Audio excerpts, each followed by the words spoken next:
All right. So, I'm Joey, and we are doing the mini lecture series for the Gaming and Media Lab here at Texas A&M. I'm at my house with my wife, and we're here with Sebastian Bisbal. And Sebastian was a student of mine like 15 years ago. Oh wow! Yes. Oh God. And we're old now. Yeah. And so like 15 years ago, he was a student of mine, and we really bonded. We hung out a lot. He even went to San Antonio with me a couple of times. And then you went back, like you're from Chile, Mhm. and you had just come, like, I can't remember. Did you go to UT, or were you like, Yes. yeah, you went to Yeah. UT. Uh-huh. And then Oh you no, sorry. That was my first visit was an exchange program. right, yeah, It yeah. was it That's was what I was for gonna six say. I was months. like, you didn't, yeah, you Yeah. didn't, you were just here, Hmm.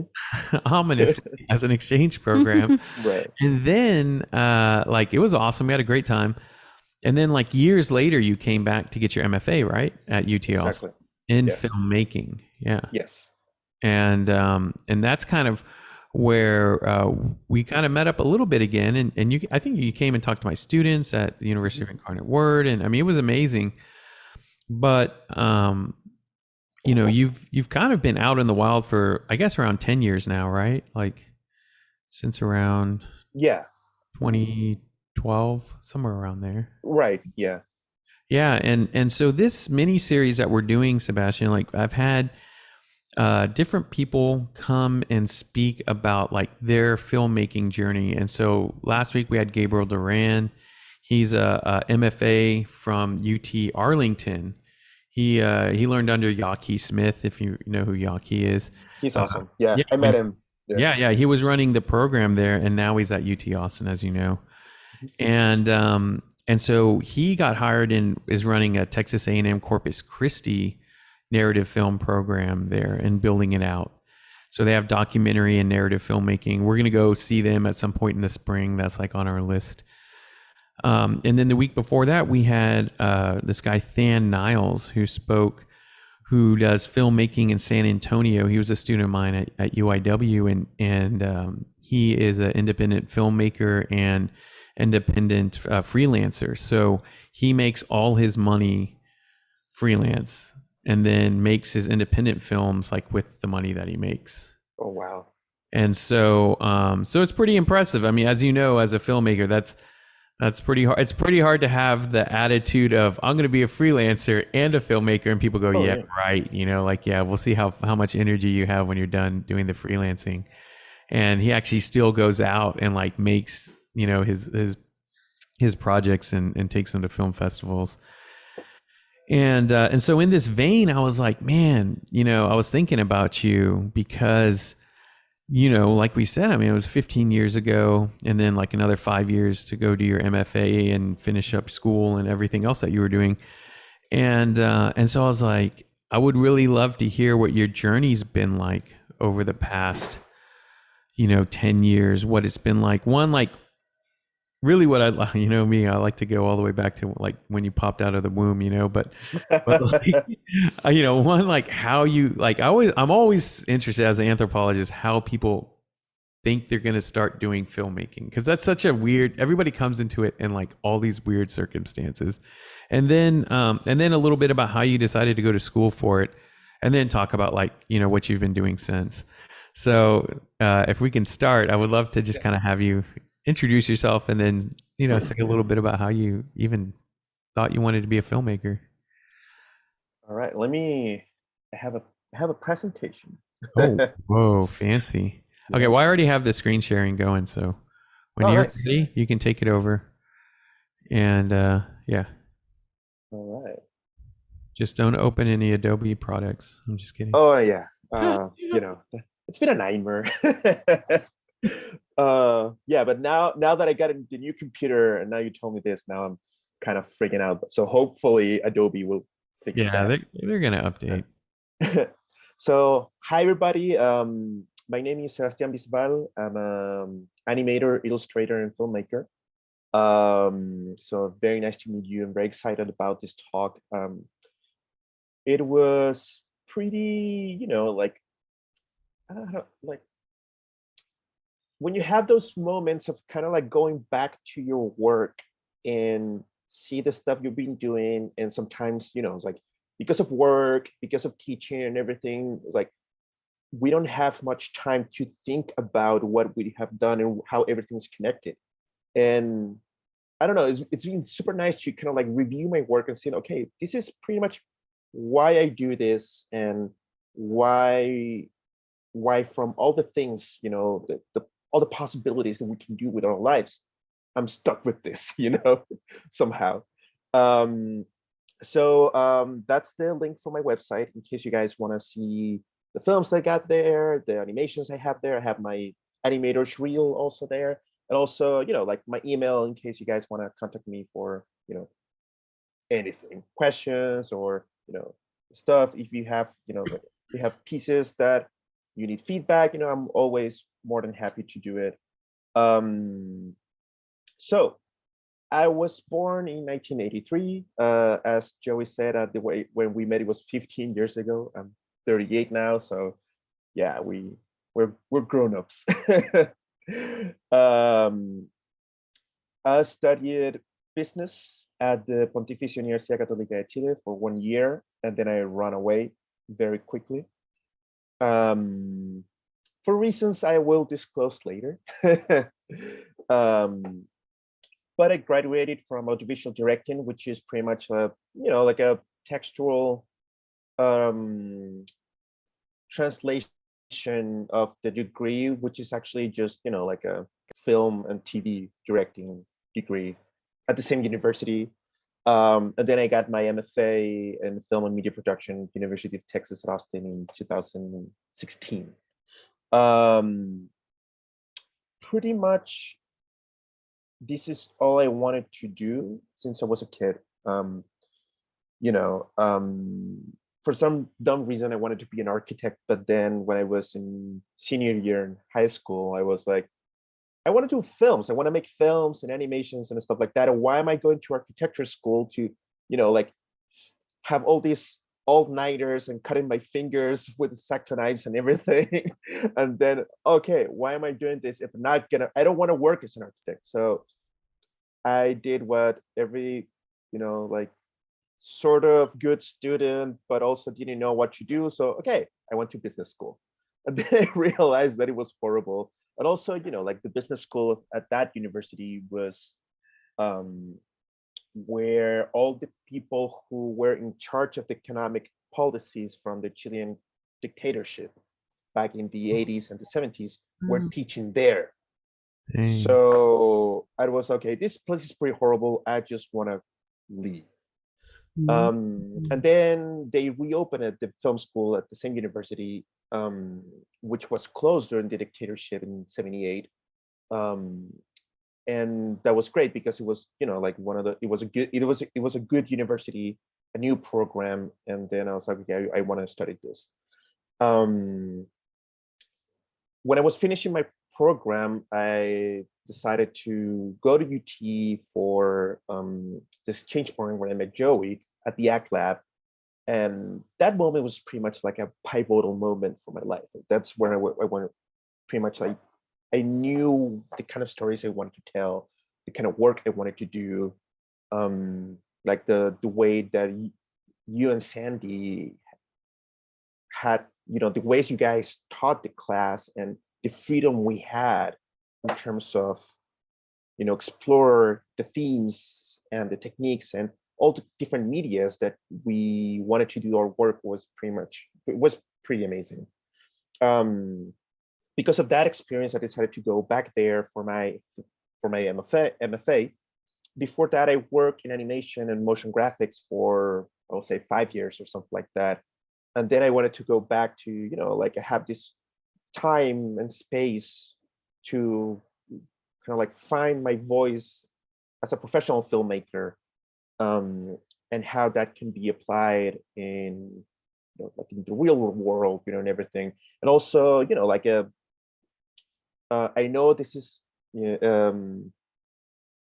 Texas A&M is a different school, but one of the things that UT has is that, or Austin has as a city, is that the film industry is pretty similar to what we have here in Santiago and in Chile in general, which is very based in independent filmmaking. Um, we had to scrap for every single resource for everything, and I wanted to go to some place that has the similar ethos in terms of filmmaking, because it's like when you go to a program in LA or New York, it's pretty much based in industry that it would be amazing, but at the same time, it's like, how would I apply it? All those things in a country where we had to scrap for every single dollar to make a film. And well, that's good to know. And it's super grassroots. Well, actually, I knew about the animation program, and I always knew that it was amazing. So that's great. That's good to hear. Um, so it's very interesting and rare to talk about how we know what we know and why we do what we do. And being Chilean, this is something that I came to realize when I was at your like when I was talking in your thing in San Antonio about like the new media convergent program, and talking about like what is my work, what do I do and everything. And then I never realized, because I was in the US, I was a foreigner, so I never actually thought about what it meant to be Chilean. And those kind of questions you actually ask yourself when you're not in your own country, you know? So this is pretty much something that it's part of our reality. It's just like being Chilean is just weird. It's just like every single day something crazy happens here. And since now we have elections, presidential elections in like, on Sunday, this coming Sunday, like things are just accelerated into the craziness, So pretty much like being a Chilean person is it's pretty much like it's like a mood, It's like it's like a state of mind where it's just hard to understand. And also it's like with my friends, we're always kind of like talking about like being Danish will be so boring, or like being Norwegian, like all these countries that are very organized, and and it's like nothing too crazy happened, and we're like, here's a mess. And we're supposed to be like the most, like, quote unquote, like the most organized country in Latin America, which is not true. um yeah, but it's also it's connected to something that it's happening here at this very moment in Chile, and I'll show that in a few moments. I'll actually go to that specific, Oh because wow. Okay. Yeah. we were supposed to be like the most developed country in Latin America, like the more stable one and everything, until 2019, where that was the mask we had, but it was just a mask, and the reality was way deeper and way darker, and now everything just came out and exploded, literally. So this is pretty much like what consists in being Chilean and what happened in our history. It's like in 1973, we have the military coup there, and then the Pinochet dictatorship started in 1973. It's impossible to not talk about Chile in a foreign environment, without talking about the dictatorship, because we're still talking about it. And so, for example, we have a very extreme, like a very right-wing, extreme right candidate that it's leading on the polls right now. That like last weekend, he said that the like our dictatorship wasn't as bad as the Nicaragua. And we're like, yeah, but like 3,000 people disappeared, 30,000 people were in prison, 20,000 people were executed. So I think this is pretty important, you know, comparison. So this is pretty much in like in our DNA right now. Like we're, even though the dictatorship ended in 1990, we're still healing from the wounds. We're still trying to find out where the missing people are and everything. Um, but also we're a place where, you know, like some traditions are still up, even though the dictatorship trying to erase our history, because, you know, when they wanted to kind of like they wanted to people to forget about socialism and the bad times back in the 60s and the 70s, and, you know, just look up the future with the good times of neoliberalism and capitalism. And so they try to just erase the past. So it was crazy because it's like they not only made people disappear, they also made disappear our cultural background, art pieces, and everything. And when you make stuff disappear, you're denying the existence of those kind of things. So that this thing, What's up? can I annotate? Yes, I can. Because so this thing we have here, this is a cazuela, a, you know, like a, it's kind of like a soup with chicken and broth and corn and potatoes and everything like that. And I think this is pretty representative of who we are as a country. We're just like this melting pot of different aspects of life and cultures. And we always thought that we were very undiverse society, but after the social explosion, and also we've been having a lot of immigration coming from other countries, that diversity is starting to show here as a value. It's like we never thought about diversity because we thought we were pretty much the same here, but now we're seeing that diversity, and we are starting to, or at least some of us are trying to celebrate it.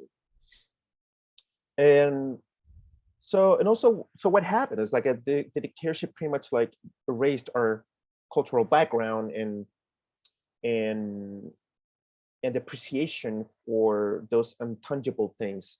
So this picture here, this is Castro, which is a town in Chile, like in the south of Chile, in the very deep south of Chile. And it's considered by the UN, how do you call it when you have that status of like humankind um, land, landmark or something like that? It's like like a special Oh, status or something. World Heritage or UNESCO, algo así. Yeah, exactly, exactly. So, and so because of that church over there, which is, it was from colonial times, you know, and it was one of the few that is still remaining there and everything. And then some people decided to make a shopping center right there, right, like right up there the hill on the town, and it's destroyed completely the view and everything. So that's pretty much what we do, is that we don't appreciate our traditions because they try to erase those traditions, and they just replace it with, you know, consumption and, you know, and capitalism. And that made, of course, that we are started to be, when we became a very individualistic society. So when we had the earthquake in 2010, you know, it was pretty much like everybody, you know, by their own, And and for themselves. Yeah, yeah. right, and we kind of like, you know, pretty much went for everything on the supermarkets, you know, and everything, and stole everything. And of course, because it was about surviving, but at the same time, nobody thought about the communal good. And in Japan in 2011, it was pretty much the same earthquake, very intense and everything, but none of those things happened because of a cult, because of they have this cultural belief that in moments of crisis, the common good, it's more important than the individual good. And that's something that we pretty much forgot about it. So this is pretty much like the background of the things that I thought when I'm thinking about it. What does it mean to be Chilean? It's about like us trying to find our identity constantly because it was taken away from us, and we're still trying to figure out who we are and where we what is our place in the world as a country, as a culture. So my approach to any art creation that I do, um, I think it's very well connected to this quote from Stanley Kubrick, which I think this is when I read this when I was in undergrad. This was a very pivotal moment for me because I was always struggling with finding interesting stories in reality, and but at the same time, I was like, what what will happen if reality doesn't have to be a reality? What will happen if we can find those surreal things, those surreal moments in real life? And that was pretty much like the themes that I started to do and exploring, when I was an undergrad, and some of my work when I was in grad school. Um, so for example, that was my undergrad thesis, titled Cazuela, like the dish that I show you in the painting. Um, and and it was so interesting because I grabbed something that is very deep into our culture, which is food. We are very simple in terms of food. We never been that sophisticated as the Peruvian food or the Mexican cuisine, that is very present and is very out there. We are very simple because we were the poorest colony in the Spanish Empire. We were pretty much like a military settlement here. So all the food that we cooked here was pretty much to survive more than to enjoy. So now that we have a huge Peruvian immigration here, we kind of like, as a country, we started thinking about doing interesting things with food, but that's another that's another topic. But that's the thing, is like I grabbed that. So it's a story about a little girl who is forced by her mom to eat a dish of cazuela, and she doesn't want to eat it, and then the dish comes alive and it starts to kind of like force the girl to be eaten, and then the toys come alive from the girl and they try to save the girl and protect her, and it's this gruesome and very gore battle between toys and ingredients of the soup. um so and and there's this another story, and but again, that was pretty much like one of the things that I wanted to try to explore was like, what is to be a child, what is the relationship between a mom and a girl, instead of thinking about culture and country, because again, those things you don't I wasn't thinking about those things that much being in Chile, and everything. um but also like the stuff. So for example, this was my second year film and my thesis. These films, you can find them at my website over there if you guys want to take a look at them. uh they're open, you don't need passwords or anything, they're just there. So this is Ignition, and this is Violet Slumber. um so Ignition is about a boy who wants to try to build a rocket ship against his mom's will, and Violet Slumber is about a couple who have this condition that when every time they touch each other, they aged way faster. So they had to decide if they're gonna remain together and die or split and survive. So those elements, like trying to build a rocket ship and fly, and then this, um, you know, this couple with this condition was always in a very real environment, but with this fantastic element in it.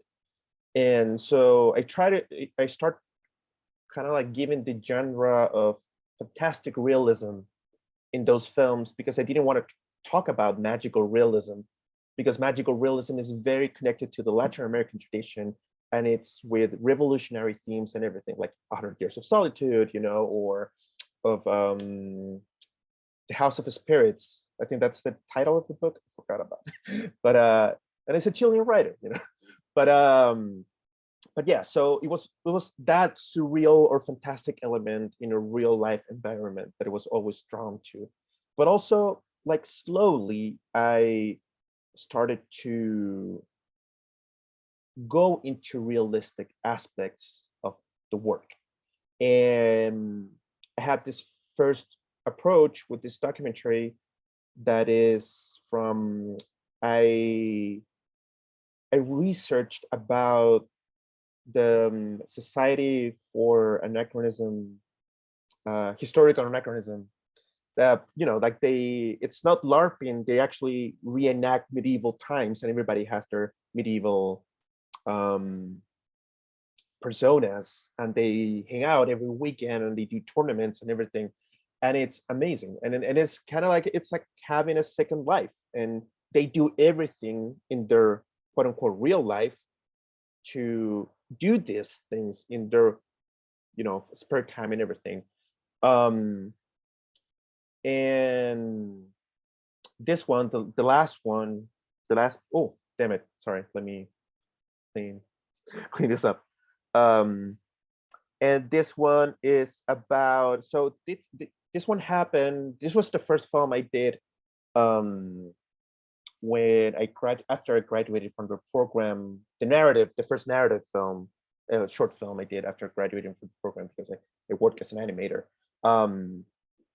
And like this was when it was like the worst times of the Trump presidency, and I read this article about this town, I think it was in Illinois or something, where they voted for Trump, but then they start deporting, like the neighbors and people in their community that were very, very important there, and nobody thought that it will happen seriously, and then it started happening.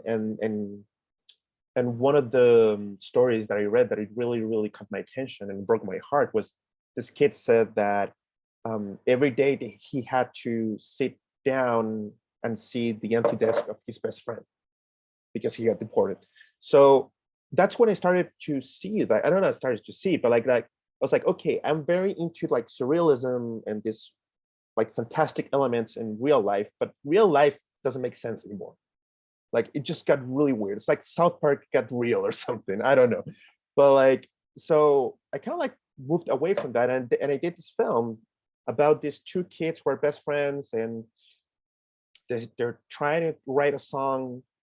And while they were trying to write a song, the ICE police comes and they, like they imprison the girl's parents, and they manage to escape. So pretty much the story is about like them trying to figure out what to do now, and slowly starting to realize that there's a big chance that they might not see each other again.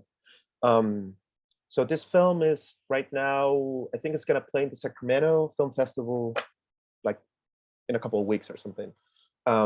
It played in the New York Latino Film Festival, which is pretty awesome. But yeah, that was pretty much like a complete realistic approach to storytelling that I had. And also like, how do you I can give you guys I can send you, and then you can share it. All these films except the last one are in my website, like the whole films, but the other one, since it's in the festival circuit, I can't share. I mean, I can't like have it on my website, but I can give you guys the link. Yeah, because we have like in-person meetups. We could watch it then. Oh yeah, check it out. Yeah. I mean, all these films are very weird. They're not conventional structures and everything. I mean, that probably some of them are, but yeah, there's always something kind of off-putting there. And I think it's because of my references, because I am Chilean and I have this kind of like Latin American ethos to make things, but also I'm a huge fan of Spielberg, and Stanley Kubrick and all these American filmmakers. And I always try to mix those things, and that mixture sometimes it has some collisions and some contradictions, which in my point of view are interesting, but for some people they might be a little bit off-putting, I'll say. But since as like as I told you, well, going back a little bit, one of the things I learned when I was doing my exchange program was digital animation. It was kind of like, it was something that I always knew I wanted to do, but I never thought how. And then I took a couple of classes, started learning. So what happened was that um, um, I was the only animator in my MFA class, and Shelby, who is one of my best friends, she came to me and she was like, "Okay, I have this condition named Vaginismus, which is contraction of the pelvic muscles.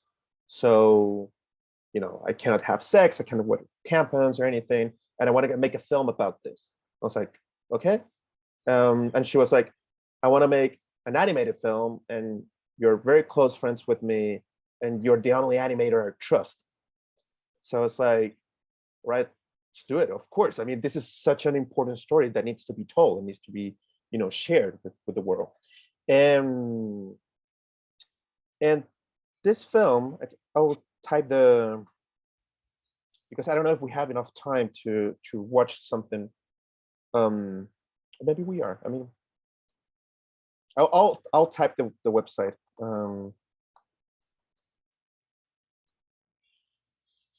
Yeah, because I know some people are going to have some questions, so we should leave some time for questions. Yeah. But yeah, I mean, if you guys go there, taliwanfilm.com, you can watch the whole film. So what happened with this film was that it was Shelby's own storytelling. Like, it's her voice, the real person telling her real story, but in animation. And I remember Jeff Marslet, which was one of my animation teachers back in UT. He told me, it's like, like animated documentaries are something that they're becoming very important in the animation territory right now. And I was like, okay, cool. And then we talked about it. And I was like, this is so important because you want to tell a very intimate story that you want to share with the world, but you don't have the footage to tell the story. You don't have the archives, you don't have the pictures or anything. So how do you tell the story from the past? And how do you make that reality real? Because we're telling this with drawings, we're telling this with cartoons and everything. And the result was amazing. I mean, the experience for me was amazing because so she directed it and wrote it, and I did all the animations for the film and the art. So it was a very intimate way of collaboration um, because I didn't have it wasn't my story to tell, but also I did wanted to do my best work in terms of like the best drawings I could, or trying to find out animated ways to tell the story the best way we could with the knowledge that I had at that moment, which were very limited. um, and so that's the thing, is like, how do you tell somebody else's story that it's so intimate? And it was all about the trust that we had with Shelby. And I mean, I want to think that I'm not a jerk, so that was my first approach, like never being judgmental, always just listening to her of what it meant, what were the specifics of her condition and everything like that. And then I was like, oh yeah, I just need to be, who I am, and I guess a decent guy. And it was great. And a lot of people asked her when we were like in film festivals and everything. So the film did very well, went to Annecy Film Festival, New Orleans, I think it played at the Austin Film Festival. I don't know, there were many. And a lot of people ask, it's like, why did you ask a male animator to animate your very intimate female story? And she was like, because we're friends and he's the only one who I can trust. And also that she really wanted to everybody to understand the story. And that was the first filter. So for us was very useful to have somebody who doesn't know anything about this, who doesn't know firsthand, first of all, what is to be a woman, or what is it to have this very intimate problems and everything. So if I was able to understand it as a cis heterosexual dude. That was the first filter, you know. So Yeah. if I understand it, somebody else could, you know. um, and it was very interesting because, again, how do you tell the stories from the past? So we had to generate that story. We had to generate those visuals and everything, and reality became more emotional from our perspective, because we were able to have access to parts of our memory, like the stories she was telling from memory, and not reenact them, but like portray them in a way that, you know, like with real actors or even the footage, everything like that, you could never done it. And then, you know, with later, I did another animated documentary called Sweet King. But again, it's like, it's one of those things that I had no idea about it. So a friend of mine did this. She recorded 4 testimonies, 4 stories from the BDSM community in Austin. And then she asked 4 animators to animate those stories, and I had to animate one. And, you know, like, according to the BDSM community, not since I'm not a part of it, I'm very vanilla. That's how they call the people who are not part of the community. And I had no idea. But again, it's like, I just asked the questions and never been judgmental or anything like that. And again, it's like one of those things that it's like just putting myself like away from the story, because it's not about me. It's like the story is the most important thing. So I did my best job as possible to try to, one, do it as respectful as possible. And the other thing was like the the the objective, the goal of the director, of Maggie Bailey, that she wanted to break those stereotypes of what we think about the BDSM community. And they have a very sweet side, and they show love, you know, and companionship and intimacy in just a different way. But it's not wrong or right, it's just different. And it was about like taking ourselves from that judgmental part that, you know, media has portrayed that community for years, which is very unfair. So we wanted to, you know, like, just tell those stories the way they are, and the results were also, you know, like, very interesting and very amazing. So again, because reality, you know, started to be more interesting to me than the fantastic elements of it. And, you know, now all I'm doing is animations for documentaries. So now I just finished 2 animated dogs, and I'm starting another one. So that this is pretty much what I've been doing after graduation, since I graduated from the MFA program.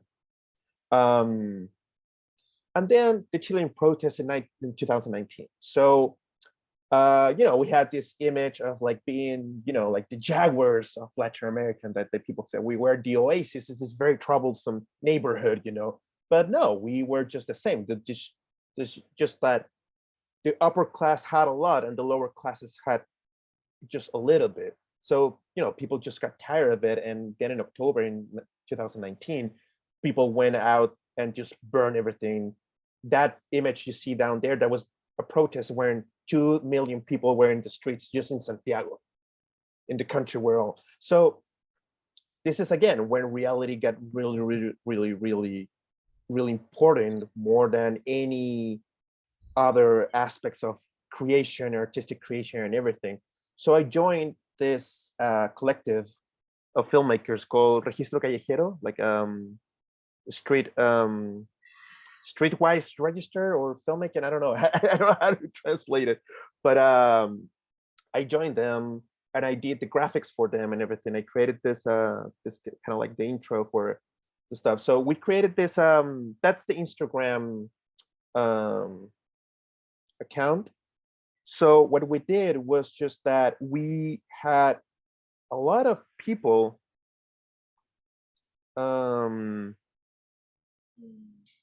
lot of filmmakers just documenting reality there, what was happening out there. with the protest, we had a lot of human rights violations during this protest. Like people, like 3,000 people lost their eyes, because of the rubber bullets. There were military on the streets. There was a lot of violence and everything. So we just wanted to record reality, and we created this, like this account where we could have anything that the creators wanted to upload. If it was something that was more poetic, was there. It was something that it was more, that it was more, like unedited, more raw, it was there also. Interviews with people, like from the victims of human rights violations and everything like that. So because it was so intense that I mean, myself and many other my colleagues were like, we don't know what to do except for do something about this in terms of creatively and artistically. And this is how we kind of like we survive mentally during those very, very turbulent times. And we're still dealing with it. I mean, we're still, like, every Friday, people are in downtown protesting and everything for changes in the system.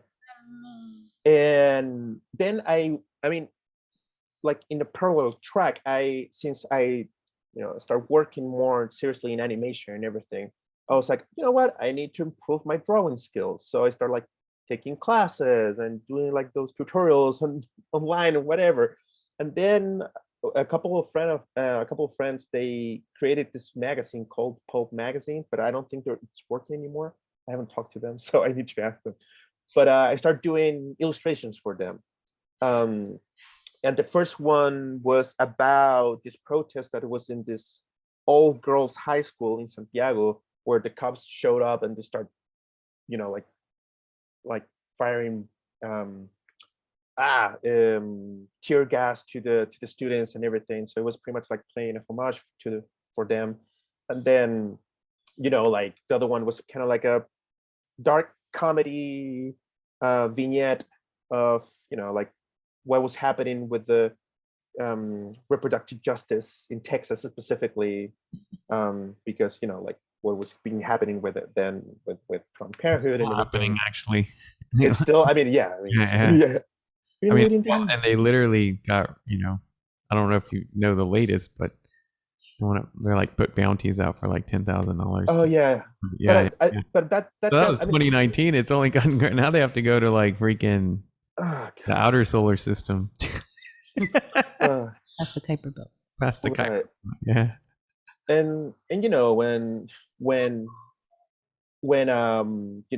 when the Black Lives Matter protests started to happen last year, there's this trans person that died a few months before that.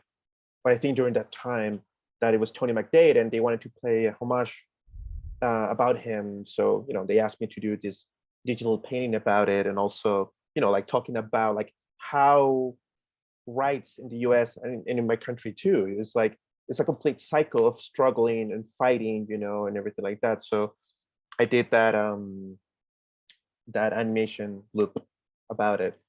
And and also like stories from reality have become something way important in the way I do art. So they wanted to do a comic, the same magazine, a comic about sex education in the South, in Georgia specifically. So they had this podcast where they talk about like the very negative consequences of not having sex education at all there. So they asked me, okay, you have these 4 or 5 stories, and just pick one and make a comic about it. And the thing is that I cut this one, that this woman that said that because she didn't have sex education and she learned about sex from media, and porn and everything, she was very afraid of it. She was scared of sex. So I did this comic about it, and I don't know, for me it was a dream because I'm a huge fan of comics. I always wanted to be a comic creator, and this was the first time I had the chance to do it. And yeah, and I got to try a few things. It's very graphic, but also we talk about it and say it's like so how far we can go about being graphic and explicit, and we're like, well, that's one of those good things about comic books or comic as a media, is that you can take a lot of freedoms and take like further steps to tell stories and be more graphic because the format allows it somehow. And and then because I've started, I started working more in terms of illustration and digital painting and everything because I wanted to enhance my skills as an animator. Then I start doing more work as an illustrator, and this is, I mean, I'm not a professional illustrator, but this is the stuff I've been doing for, like some of them for fun, some of them for commissions and stuff like that. And the one on the left is on gouache, and then somebody asked me to do a portrait of AOC. So yeah, I mean, for me, the journey, it's very, I don't know how to tell, but it's like, it's not that, sometimes I feel like an octopus in terms of like, oh yeah, I'm making narrative films or documentaries or animations or animated dogs, and sometimes comics, and sometimes illustrations, and then I'm learning how to paint. I take a class of oil painting and everything. So for me being an artist, it's not about one medium. It's just like trying to find the perfect medium for the thing that you want to show, or the thing you want to tell, or the story you want to tell. So now I'm thinking, so for example, yeah, I want to tell the story. Maybe a narrative film is not the media. Maybe it's a comic book, or maybe it's an animation, or maybe it's just an illustration. So I think that stories have their own path to be made and being produced and being shown to the world. So yeah, I mean, that's pretty much it. Thank you. Thank you so much, everybody. So yeah, I'm sorry. I mean, I took to. Oh my God, Anthony, thank you so much. I mean, actually, I'm a huge fan of David Aja and Mazzucchelli. I mean, those are my closest influences. I'm a huge fan of Hawkeye and Year One. And actually, my brother gave me not the artist edition, but like the artisan edition of the Born to Death Born to Death of Daredevil of Mazzucchelli and Miller. So it's great. I also like Alex Toth, the classics, and also Pepe Gonzalez, the Spanish illustrator who made Vampirella. He's one of my favorites. Also, there's this British illustrator. Her name is Tula Lotte, and she's amazing. She makes comics and posters. She does a lot of stuff for Mundo, actually.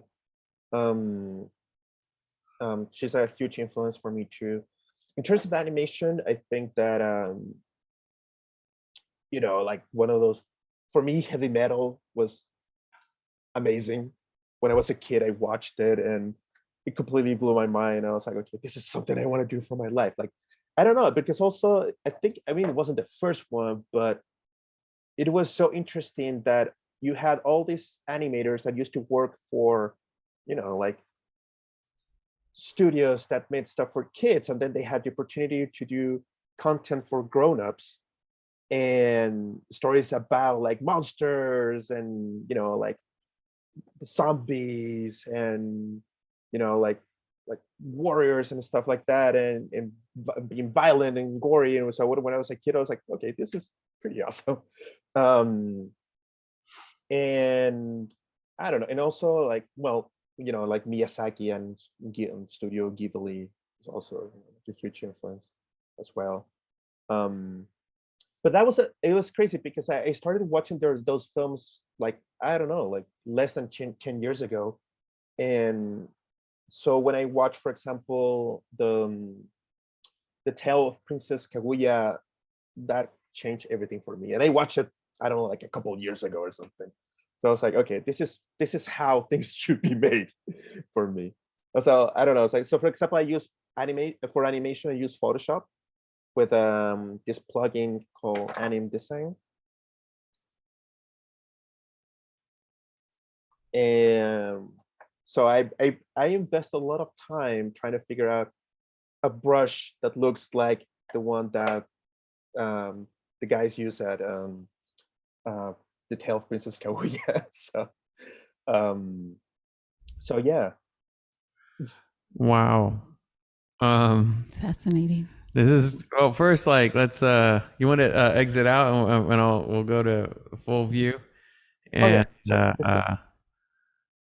I'll go to gallery, like to show gallery, and just give him a round of applause. Yay! thank you guys. Wow. I mean, I like knew you've been up to stuff, but like, I mean, you took us on a world tour of both production and theory and applying theory and production.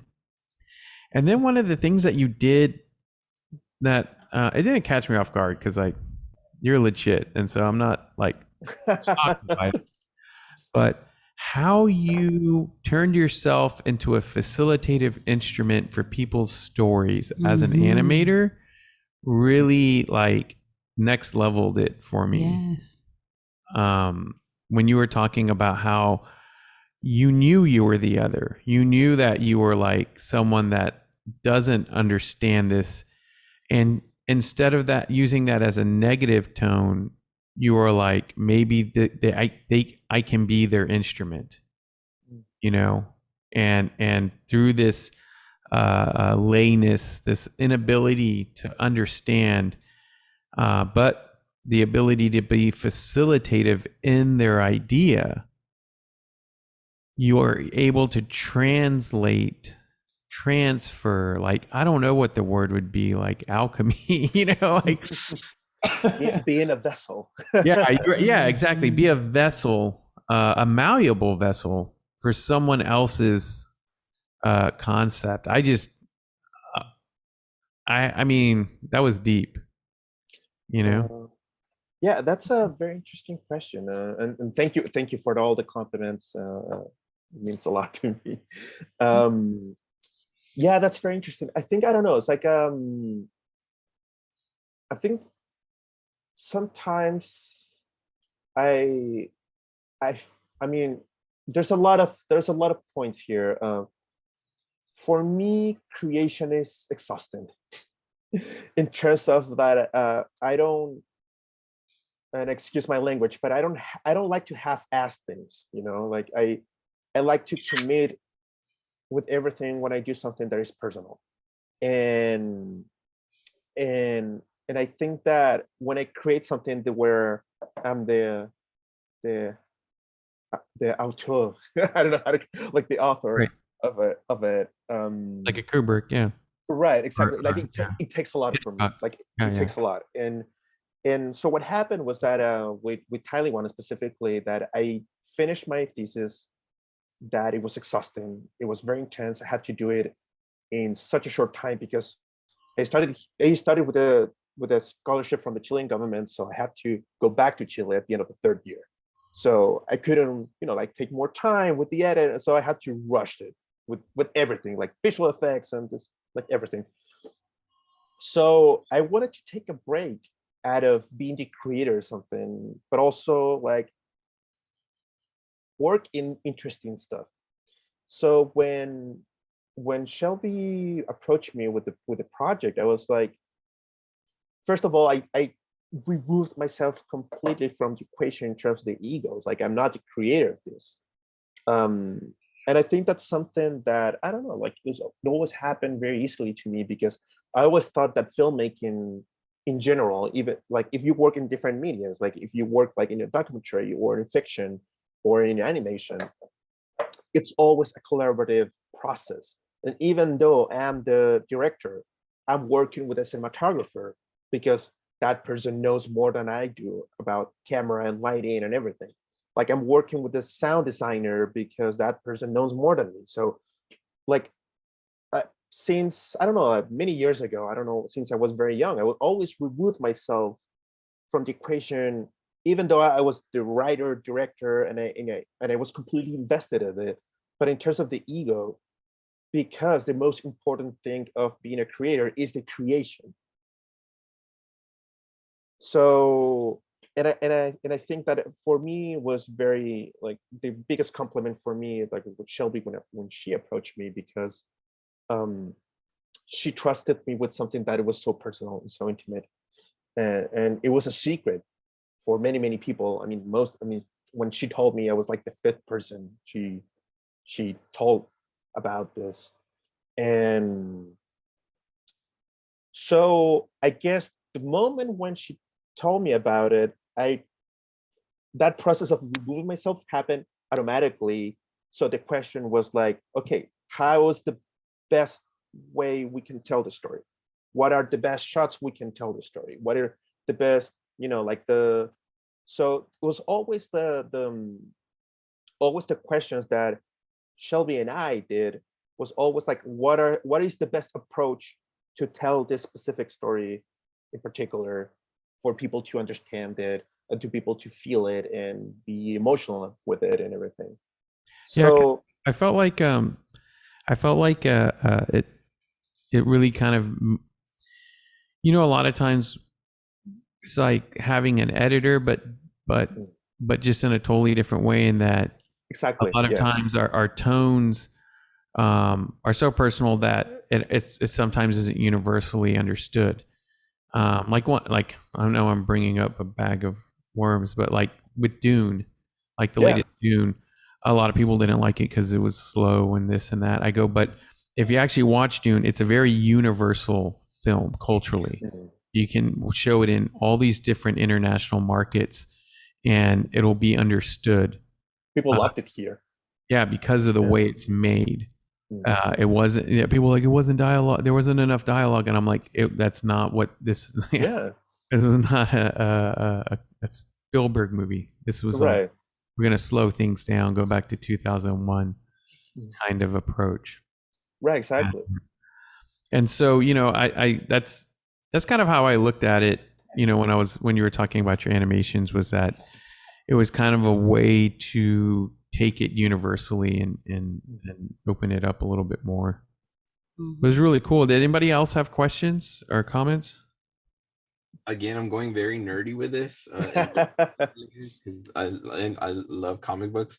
Um, when when you were explaining your storytelling process, especially this specifically that project, that animation project that you worked on with Shelby, your friend, Mhm. I was thinking of Day Tripper from Fabio Moon and Gabriel Ba, and I don't know if you've heard of that one. Uh, I I mean, I haven't. I know the name. I still haven't seen it. Yeah. It's one of my favorite comic book. It's probably one of my favorite comics and graphic novels ever. We'll send you a copy. What? Sebastian. I told Sebastian we'll send him a copy. Oh, dude, Yes. yes, Yeah, yes. yeah. We'll hook you. And so, without giving too much away, each like the premise of the story ends the same way. It's about a Brazilian man, Mm. and it's about his life, and each chapter or issue is about a certain aspect of his life, but every issue ends the same way without giving too much away, like I said. But when you're talking about your storytelling process and even looking at the art and everything like that, I thought about that book, because that book deals with something so specific too. It deals with living life and what comes with it. And so your specific narrative though is very different, but I was still reminded of that. And I don't know, I just found the beauty and correlation in that, and I was just like, wow, that's so super cool. And I really like the projects that you worked on, and I was looking at your website while you were explaining things too, and I was just like blown away by it.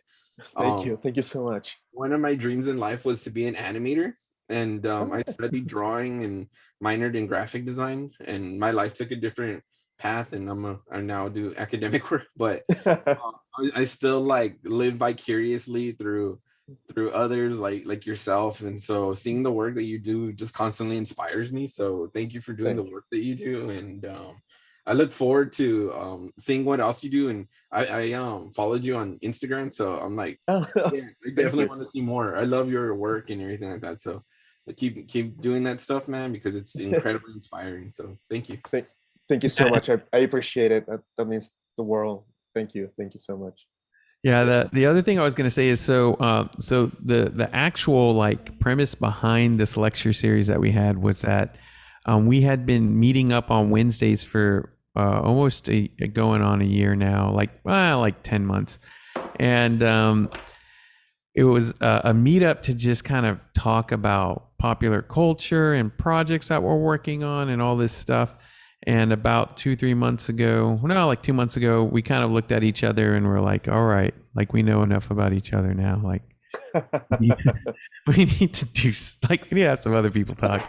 And so, like I said, I asked all these people, everybody said they could do it. And next thing you know, we had a lecture series together. But the other side of the story is that we also have Tuesday meetups. We meet up every Tuesday from 5 to 7 and do hands-on production skills. Like yesterday, I had ordered us some equipment. It finally came in, and so we kind of went over it. We got a boom pole and mic, which, like, we're like literally building our program out like nut and bolt, like each nut and each bolt. So it was like we have a Sony A7 III, that we have, and I have all these Rokinon prime lenses, and I got the boom mic and pole. Like I already had an audio interface, so we learned how to use that, and then we got No. what did we get? Oh, like a Manfrotto tripod, so that was cool. And Oh, then we wow. bought a DJI Ronin Pro, or Yeah, the Steadicam the thing. gimbal. Yeah, gimbal. There we go. So we're like, and of course we get it, and we're like, all right, so I guess we got to charge this now. So we'll do this one next time. But yeah, and so we are. In addition to that, Callie, who is here, had this idea for a film, and we've been ideating like a trailer and our short film, which I think is probably going to become a short film at this point. I don't know. We're getting closer and closer. And some of your projects like really kind of reminded me of like some of the ideas that we're trying to embed. One, your aesthetics, and then two, kind of like these stories, because like we're trying to have this like kind of coming of age music story, and Nice. we're lucky in that one of the alumni from our program is a producer and musician, and literal producer, like can go into Logic and be like, okay, we want like an 80s sound, and be like, just, okay, we need some drums, and go pick out a synth and like put the drums in. Oh, we Oh, should have a wow. guitar here. Like, oh, we should have some vocals. Let me make up some lyrics, like that kind of person. And we were like, uh-huh. So like, you make it look like easy, kind of thing. But he's like down to help us out, and what I'm thinking is like, man, we should bounce some of our like our themes and stories and characters with you at some point, and talk to you about that, because I feel like your work with surrealists and surrealism, like that you showed at the beginning, was very like, to me, in a narrative coming of age music story, you need some fantasticness. Oh, yeah. You need some over the top moments like that. And so that was really exciting to me. I don't know if Callie wanted to throw anything in, or Cassandra jump in. I have a question or two things. So first, when did you start doing artwork and like art and drawing, and like how did your parents or family, whoever your adults, as I tell my students, how did your adults encourage you? And then my second question is, if you could do a comic about anything, like if you just had, I know you're an octopus and you're like Joey, you do a million things at one time, but like if you could just dedicate your time to one idea, what would your comic be about? Oh, God. I don't know. I don't know. Well, first things first. So I always drew as a kid. I was like always, since I was like a very, very young kid, 6 or 7. I always like never was a painter. I was more like a like Like drawing, sketch, drawing. right, like sketches and stuff. because of comics and everything.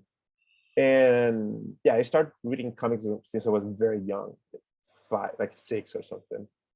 And but then, I started playing guitar when I was a teenager because I, like had my band and everything, and I thought it was cool. So I stopped drawing much. And then when I went into college, you know, business school, there's no many opportunities to be an illustrator there. But then when I went to the communication school for my film degree there, um, I had an approach there. I took like a paper animation class, and then I had to do the storyboards and everything, but I never like an approach, uh, like a true approach of art, like a studio art, be in like in with the bottles, and take like live drawing classes and everything. And I remember when I was doing the program at UT, like a friend of mine, she was like, you know what, you're very good, you draw well, why don't you take like a couple of classes or something? And I was like, okay, sounds like a good idea. And I took a couple of classes there, and I was like, what did I do with my life? Like I should have studied art, um well, also I wanted to be a graphic designer, but I remember that I talked about it with like friends and people close to me when I wanted to change majors when I was in business school, and they kind of like talked me out of it. I don't know how or why or something, but like when you're 18 or 19, you don't know anything about life. When I mean, at least in my case, I didn't know anything.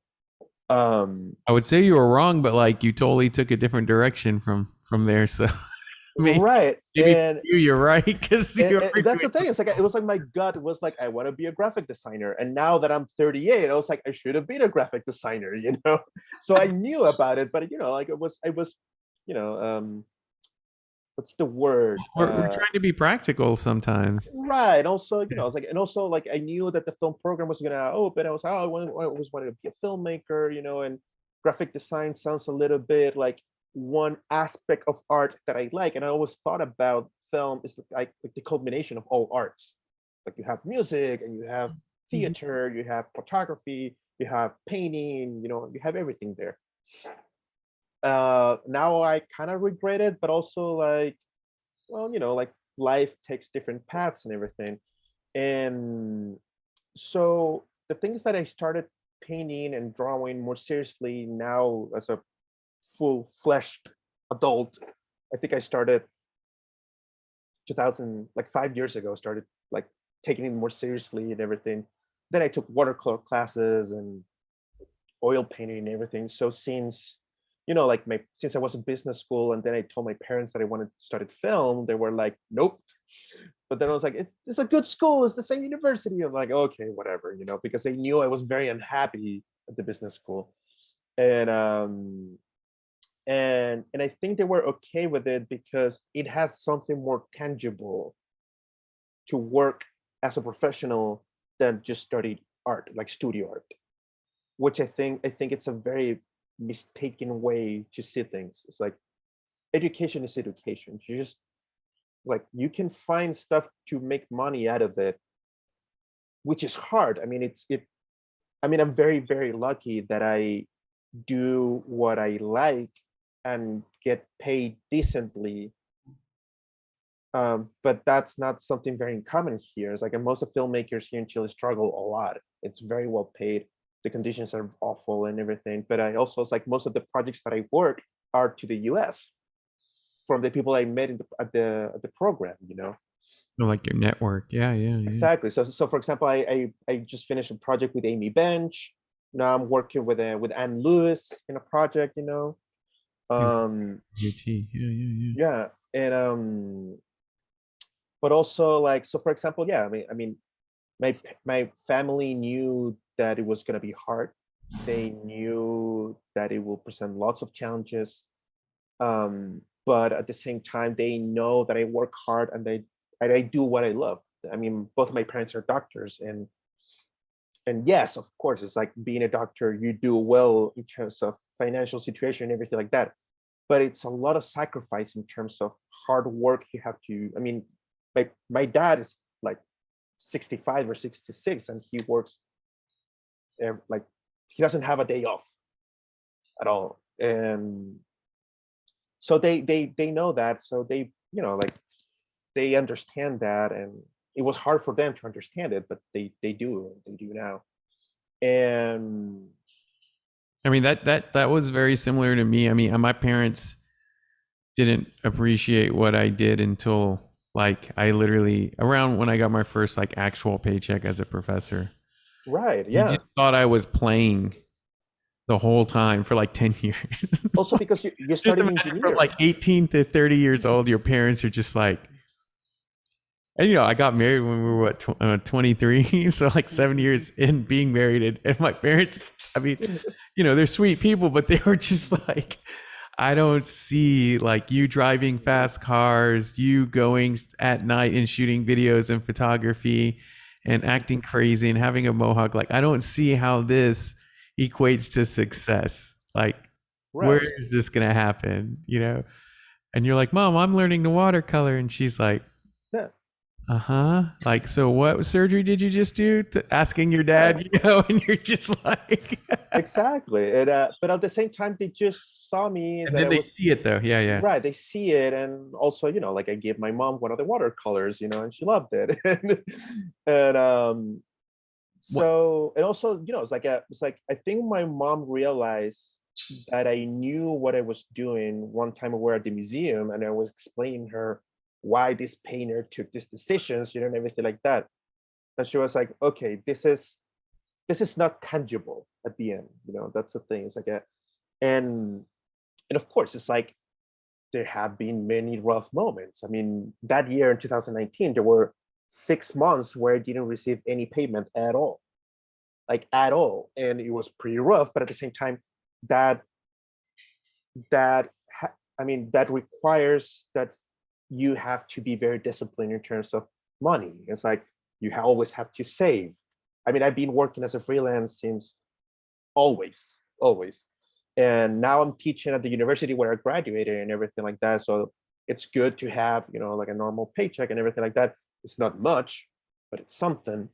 And also, you know, like it's sharing the knowledge that I mean, it's not that I'm old or, you know, like I have a huge career and anything like that, but still, it's like, I don't know, like 14 years, 13 years Yeah. of doing something every day.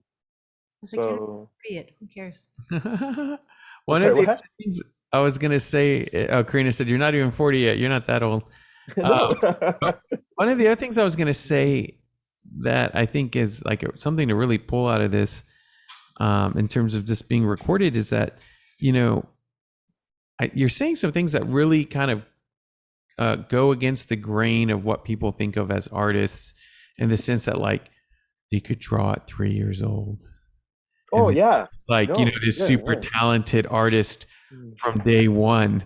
Yeah. And you're like, you know, at 33 years old, I went and took some watercoloring classes. Yeah, I you know, definitely think that's a theme that we and- can pull out of that. and started pulling out like other mediums and other tool sets for your storytelling and your facilitation of other people's storytelling. You learn new talents at an age that most people would think, no, that's, you know, you either have it or you don't. You know, you either have it or, and it's Yeah. like, to me, that's also really interesting, is this ability to kind of just go like, well, like, let me just go learn this. Just like someone will go learn to do email, I'm going to go learn, and I'm gonna put some time into this, because that was the other side, is that you did go put the time in. You know, you did. Right. Yeah, That's you really did have to put the time in. It wasn't just like, oh, I know how to do this now. I bought some watercolors. It's like, one. Yeah, it's one of the things that I always tell my students is that true talent doesn't exist. yeah, It doesn't. I mean, it's if you, so for example, I always like, if you see like the soccer players, like Maradona, for example, like he was the best in history not because he was born with natural talent. Is that the first thing he did was play with the ball, and he never dropped the ball. So he was really good at it because he loved it and he did it every day. So, and I think that happens with the misconceptions of art is that nobody knows everything right away, and that's something that is like something like I see from academia in general, that professors and students expect that everybody knows everything right on the get-go. And it's because of, for example, I don't know, it's like I have friends that when they came to school, they were really good at making films. Like their films were amazing, even though they were freshmen, because they were doing films when they were in high school, you know? So they had a lot of practice before college. So for me, that it's just a lie that you were either born with it or not. I mean, I'm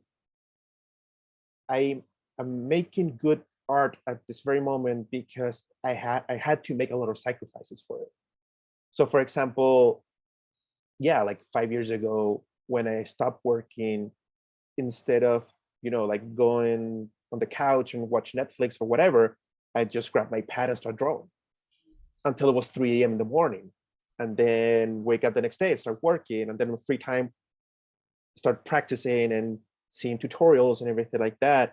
And then the weekends came and it was like I'm not gonna lie, it was a very unhealthy obsession.